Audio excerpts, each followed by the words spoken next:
Perkenalkan, nama saya Nabila Nurhuda dari kelas 10 MIA 1. Di sini saya berperan sebagai penanya sekaligus orang yang menjawab pertanyaan yang berkaitan tentang kewirausahaan. Nah, pertanyaan yang pertama, apakah kalian bisa menjelaskan tentang kewirausahaan?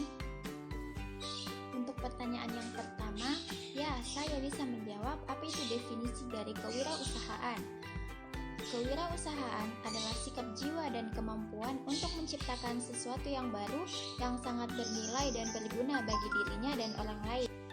Pertanyaan yang kedua, apakah kalian bisa menyebutkan perbedaan antara kewirausahaan dan wirausaha? Untuk pertanyaan yang kedua, ya, saya bisa menjawab apa perbedaan antara kewirausahaan dan wirausaha.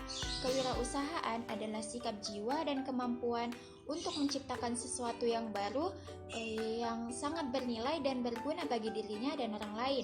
Sedangkan wirausaha adalah seseorang yang mengambil resiko yang diperlukan untuk mengorganisasikan dan mengelola suatu bisnis, menerima imbalan jasa berupa profit non-finansial. Pertanyaan yang ketiga, apakah kalian bisa menjelaskan sikap-sikap yang harus dimiliki oleh seorang wirausaha? Untuk pertanyaan yang ketiga, ya, saya juga bisa menjawab. Sikap-sikap yang harus dimiliki oleh wirausaha yang pertama yaitu jujur. Kejujuran merupakan landasan moral yang kadang-kadang dilupakan oleh seorang wirausahawan. Kejujuran dalam berperilaku bersifat kompleks. Yang kedua, disiplin. Dalam melaksanakan kegiatannya, seorang wirausahawan harus memiliki kedisiplinan yang tinggi. Arti dari kata disiplin itu sendiri adalah ketepatan komitmen wirausahawan terhadap tugas dan pekerjaannya. Yang ketiga, komitmen yang tinggi. Komitmen adalah kesepakatan mengenai sesuatu hal yang dibuat oleh seseorang, baik terhadap dirinya sendiri maupun orang lain. Dan yang keempat, kreatif dan inovatif. Untuk memenangkan persaingan, maka seorang wirausahawan harus memiliki daya kreativitas yang tinggi. Daya kreativitas tersebut sebaiknya dilandasi oleh cara berpikir yang maju. Yang kelima, mandiri. Seseorang dikatakan mandiri apabila orang tersebut dapat melakukan keinginan dengan baik tanpa adanya ketergantungan pihak lain dalam mengambil keputusan atau bertindak. Dan yang terakhir, realistis. Seseorang dikatakan realistis bila orang tersebut mampu menggunakan fakta atau realitas sebagai landasan berpikir yang rasional dalam setiap pengambilan keputusan maupun tindakan atau perbuatannya. Pertanyaan yang keempat, apakah kalian bisa menguraikan tahap-tahap berwirausaha? Dan untuk pertanyaan yang keempat, ya, saya juga bisa menguraikan tahap-tahap berwirausaha. Yang pertama yaitu memulai usaha. Tahap ini di mana seseorang yang berniat untuk melakukan usaha mempersiapkan segala sesuatu yang diperlukan, diawali dengan melihat peluang usaha yang baru, mungkin apakah membuka usaha baru, melakukan akuisisi atau melakukan franchising. Tahap ini juga memilih jenis usaha yang akan dilakukan, apakah di bidang pertanian, industri, atau jasa. Yang kedua, melaksanakan usaha.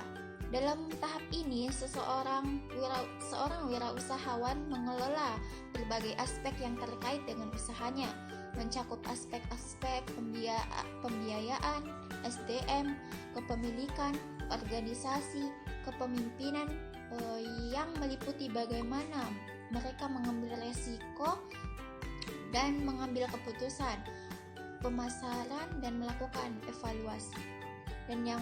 Dan tahap ketiga, mempertahankan usaha. Tahap ini di mana wirausahawan berdasarkan hasil yang telah dicapai, melakukan analisis perkembangan yang dicapai untuk ditindaklanjuti sesuai dengan kondisi yang dihadapi. Dan yang terakhir yaitu mengembangkan usaha.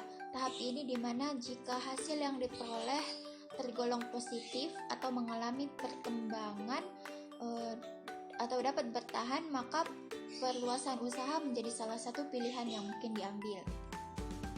Dan pertanyaan yang terakhir, apakah kalian bisa menjelaskan faktor apa saja yang menyebabkan terjadi kegagalan dalam berwirausaha? Dan untuk pertanyaan yang terakhir, ya saya bisa menyebutkan faktor-faktor apa saja yang menyebabkan usaha gagal dalam berwirausaha.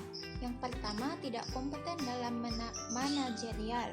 Yang kedua, tidak kompeten dalam mengelola usaha merupakan faktor penyebab utama yang membuat perusahaan kurang berhasil.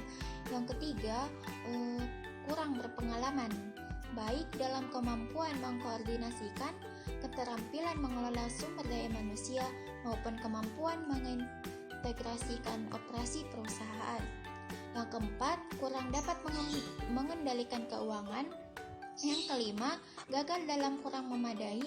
Yang ketujuh, kurangnya pengawasan peralatan. Yang kedelapan, pengawasan erat berhubungan dengan efisiensi dan efektivitas. Dan yang kesembilan, ketidakmampuan dalam melakukan peralihan atau transisi kewirausahaan. Cukup itu saja yang dapat saya sampaikan, kurang dan lebihnya mohon dimaafkan. Wassalamualaikum warahmatullahi wabarakatuh.